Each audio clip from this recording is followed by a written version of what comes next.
interest of time, I think we'll keep moving. So next we have Lorna Ewart from Emulate to talk about their journey with organ-on-chip systems. Thanks, Graham. Oh, there we go. It is on. Some people I couldn't hear, so maybe I need to go and get a hearing test. Anyway, thanks for having me. It's a pleasure to be here. It's wonderful to see so many familiar faces, and it's not often I get here in person. So I can see my next slide. Oh, there we go. Right, there we are. So Graham and the team have asked me just to give a brief perspective from a technology developer's perspective. Unlike Kim, I did it the other way around. I started at AstraZeneca and then I came into the journey of being a developer. So let's see how this goes. So as you know, I work for Emulate, and many of you are also familiar with the fact that Emulate are a spin out from Harvard's Wyss Institute. You see there on the left-hand side of the slide that this was the original paper from Dan He that was in Science, and it showed the original chip design actually, but one thing you'll notice is all the tubing that comes out of that. And when we were thinking about this, we thought, how is that really going to translate into another user's hands? You know, Dan's are fantastic, but we can't have Dan here every single day. So what the team did in the process of spinning out to form Emulate was that they took away the syringe pump that sits now within the instrument, the rectangular object you can see there is Zoe. They also removed all of the tubing as well, so it becomes a pressure-driven flow system. And as and when an academic like Dan was working with it, he was going about 6 chips per experiment. Zoe was able to scale that to 12. So certainly an increase in throughput. Now, we have around 600 instruments in the lab, and as Ivan said to me earlier, many still have dust on them, but we'll gloss over that bit for now. But because there are 600 in the world, actually in every single continent around the world, we have learned an awful lot about what people like, what people don't like, and how we need to do it better. But before we get to that, just a quick reminder, it's been mentioned a few times already. Tomorrow in a closed session, I will talk a little bit more about this, but what was very nice first thing this morning was all of the TRACE participants said the same thing. You know, at first, when you have your model here, you know, you need to run it through a large number of drugs. We published this in 2022. I won't go into it, but this is the data that allowed us to start our process with the iStand team. But as I say, as a technology developer, we know there's lots of things that people don't like. We also know that these regulatory changes are really encouraging our user base to think differently about how they're going to utilize them. So what we really focused on was trying to overcome some of these operational obstacles. So for example, we've heard the word reproducibility in many presentations this morning. We've heard the word reliability once or twice. Throughput has also come up, but nicely said by Kim just there and by one or two others. What we really need now is we need decision-making data. We need the confidence in that to allow us to apply to projects, to regulatory decision-making, etc. So that was really what we had in mind as we went forward in our journey. So this is Ava. For those of you who haven't seen her, she will be in the World Summit in Washington in May. She was there in Brussels last year, and this is her in a customer lab. Thought I'd show that just so that there's no bias coming in here. And actually, bias is the theme for the next few slides. To really demonstrate that there was reliability and reproducibility, we were thinking along 4 main parameters. First of all, we needed to demonstrate the accuracy and sensitivity, so somewhat equivalent to what we demonstrated in Zoe with the publication in 2022. I've mentioned precision and reproducibility. That's both within the assay, across assays, and that could mean in different laboratories with different instruments, and of course, importantly, different scientists. We thought about a statistical evaluation around coefficient of variation as well. We have listened to other folks here in the room and read papers, and we know that power analysis is important. And lastly, we wanted to demonstrate robustness. So what is Ava then? So this is Ava here. She's actually 8 Zoes in one. She sits on the bench top. She's completely self-contained. It's an incubator that controls the temperature, humidity, and carbon dioxide levels. And also inside Ava is an automated microscope. So that allows the scientist to follow the cells as they go through the particular experiment. Now I said 8 Zoes in one, so if you remember, one Zoe has 12 chips. Ava can take 8 chip arrays, so that's the new consumable name, and that will allow us to support up to 96 independent, what we are now calling emulations, in each experimental run. The microscope is enabled primarily as a phase contrast, but it will have the ability, it does, I should say, have the ability to look at fluorescent markers. So we've got the 3 normal filters you would expect. And lastly, we have been in both academic and industrial laboratories to verify performance. So here I'm just showing you the chip array. The chip array you will spot looks rather much like a 96 Weld microtiter plate, and you'd be right in thinking that it's also no bigger than a deep well plate as well. So it entirely conforms to SBS format.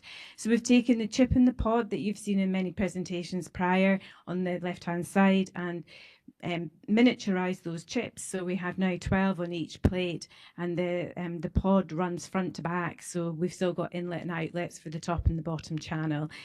On the right-hand side, you're just seeing a Hamilton instrument, just being able to remove effluent from the chips and place it into a microtiter plate. And then, of course, we just showing here some proof of concept that any robotic arm, so emulate, we're not getting into building specific robotics for the instrument. We absolutely want it to fit in with users' workflows already. And you can just see there that it's entirely manageable. One thing I should say is the buttons on the front of Ava are also robotic compatible. So a robot will be able to open and close the doors and remove the chip arrays as appropriate. We're also thinking about where the field's going, and this is just a very basic demonstration to show and to remind people, actually, I don't need to do it so much in this room, but often people say to me, 1 chip for that, and really they're so surprised at the fact that 1 chip, for example, can be its own control. You can follow it over time, and statistically that's really important for asking the chip to be its control and seeing how it develops over time. So we talk about anywhere from thousands to millions of data points from chips. It depends on the individual, it depends on the experiment that they want to run. But that, you know, I'm not saying to this room anything that people don't know already. So just in the last couple of minutes here, I'm rushing through because I'm only a very short period of time, but we did do a daily activity study here. We've done it in our lab, we've done it externally as well. And what you're looking at is a map here of, you know, imagine you're looking inside Ava, you can see the 8 consumables. We looked at 5 drugs, acetaminophen, clozapine, olanzapine, nifazodone, and busprenone. And simply what we did was we made my scientists' lives as hard as possible and randomized not only the drugs but also the concentrations across all of the 96 here. And that's simply because what we wanted to see is how well these were going to perform and to get a good experiment that didn't have any systemic bias. We didn't want any pipetting errors or pipetting variabilities, for example. So we're really focused here on the statistical rigor and reproducibility. You don't have to follow that map, but that was what I made my team do. And because we're a fluidic instrument, we really wanted to make sure that the flow rates were going to be maintained throughout the experiment. So what you're seeing here is the top and the bottom channel absolute values on the left and the coefficient of variation of those on the right-hand side here. And you can see that within each chip array and at each particular time point in the experiment, our flow is being maintained within our threshold that we've set, and that the CV is actually less than 5%. So we've been looking at albumin production. Again, we're just doing this on the liver because we have a lot of experience. We know the type of data we would expect to see. And across the first 3 experiments, all using the same donor, you can see we're getting slightly better at it as we've gone on. Our CVs are getting a little bit tighter. Our standard deviations are fairly respectable here. And you can see that the external lab was able to reproduce as well that degree of albumin production at the start of the experiment. So this tells us, this is our measure really of one of our measures of quality control before we actually go into the experiment. But then we looked at clozapine was one of the drugs that we chose. Clozapine is a hepatotoxic molecule. We looked at the ability to inhibit or reduce albumin production over increasing concentrations of the drug. It's exactly the same approach we took in our publication. So we do folds over the free Cmax that's required for efficacy for this particular drug. The blue line here is the internal data. The pink line is the external data. And the IC50s you can see are measured after 24 hours, 72 hours, or 168 hours, 7 days post-treatment. So you can see here that the data are fairly comparable across the laboratories. And when we did our power calculations, we're anywhere between 2.6 and 4.6 emulations per concentration group. So we're really quite pleased with the performance there. So in the last couple of minutes here, just some words really on thinking. It was nice to hear Nick talk about his graduate student. I need to get that graduate student, Nick, wherever you are, because they certainly pipette quicker than any of mine. But we are looking at roboticization, of course, as well. But before we get to that point, obviously we want to get our instrument out. And here we've looked at how using this instrument compared to doing a Zoe culture module, which is our first generation platform, and we can actually already see a significant reduction in hands-on time for an experiment if we're running at a 96 chip scale. So most of this comes actually during the experimental phase, particularly when we're looking at being able to apply the drugs, because we are able, our team use multi-channel pipettes, or we can do it on the Hamilton robot as well, of course. Imaging is also important, and we've been able to save some time on imaging, and they haven't gone into it today, but we do have nice software that supports the image analysis for the users.